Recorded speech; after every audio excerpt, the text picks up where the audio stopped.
जय हिंद साथियों, मैं अपने इस वीडियो में आपका पुनः स्वागत करता हूं। दोस्तों, आज की इस वीडियो में हम लोग बात करने वाले हैं अपशिष्ट पदार्थ यानी वेस्ट सब्सटेंस। देखिए, अपशिष्ट का मतलब होता है खराब या अउपयोगी।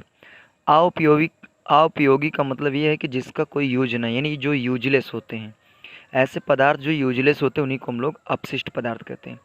तो अगर हम इसको और अच्छी तरीके से परिभाषा देना चाहें तो हम ये कह सकते हैं कि ऐसे पदार्थ जिनका कोई उपयोग नहीं होता, यानी जो खराब होते हैं, जो बेकार होते हैं, उन्हीं को हम लोग अपशिष्ट पदार्थ कहते हैं।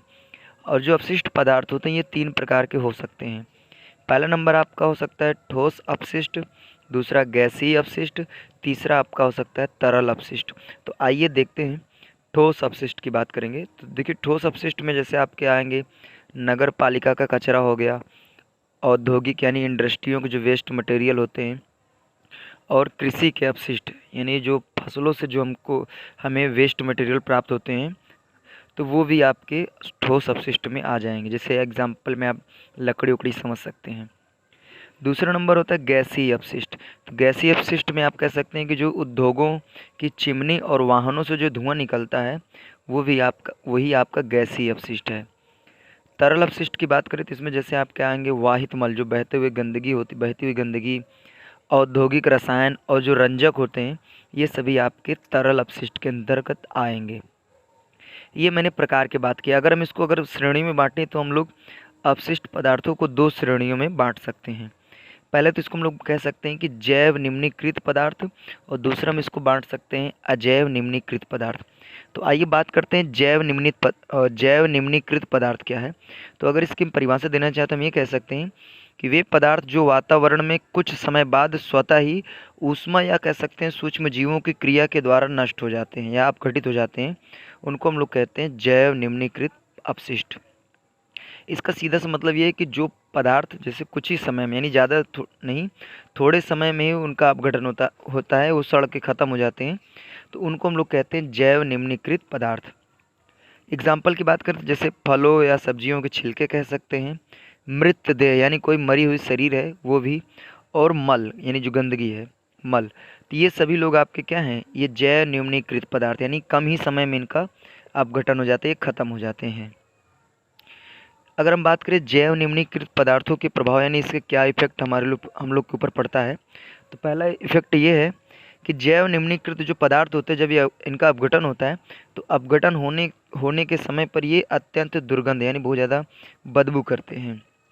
दूसरा इसका प्रभाव ये है कि औद्योगिक अपशिष्टों को मृदा में दबाने से मृदा की जो उर्वरकता है, यानी जो उसमें फसल बोने की जो क्षमता है, वो क्या होती है, कम हो जाती है, उर्वरता कम हो जाती है। तीसरा इसका प्रभाव ये है कि बड़ी मात्रा में इन अपशिष्टों को एकत्रित होने के कारण इसमें रोगजनक मक्खियाँ मच्छर उत्पन्न हो जाते हैं, जो लोगों को बीमार कर देते हैं। तो ये इसके कुछ प्रभाव आपको देखने को मिले जैव निम्नीकृत पदार्थ। अब आइए हम लोग बात करते हैं अजैव निम्नीकृत पदार्थ। देखिए, अजैव निम्नीकृत पदार्थ वे होते हैं जो मतलब काफ़ी समय बाद, या कह सकते हैं कि वो सड़ते ही नहीं हैं, यानी उनका कोई अपघटन ही नहीं होता है।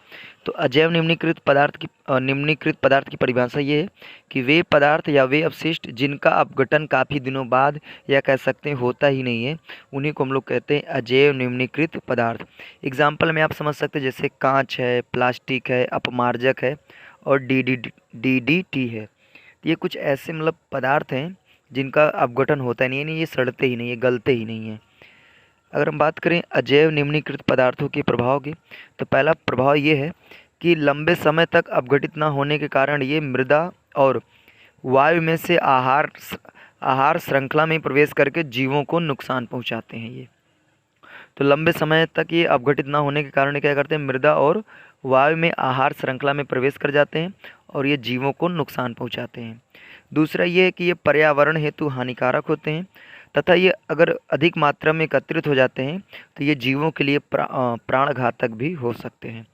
तो उम्मीद करूँगा दोस्तों, आज की इस वीडियो में मैंने बात किया अपशिष्ट पदार्थ, ये 3 प्रकार के होते हैं। अगर इनको हम श्रेणियों में बांटना चाहें तो 2 श्रेणियों में बांट सकते हैं। उम्मीद करूँगा ये वीडियो आपके लिए काफ़ी हेल्पफुल रहा होगा। दोस्तों, इसी तरह मिलेंगे अगली वीडियो में, तब तक के लिए जय हिंद, वंदे मातरम।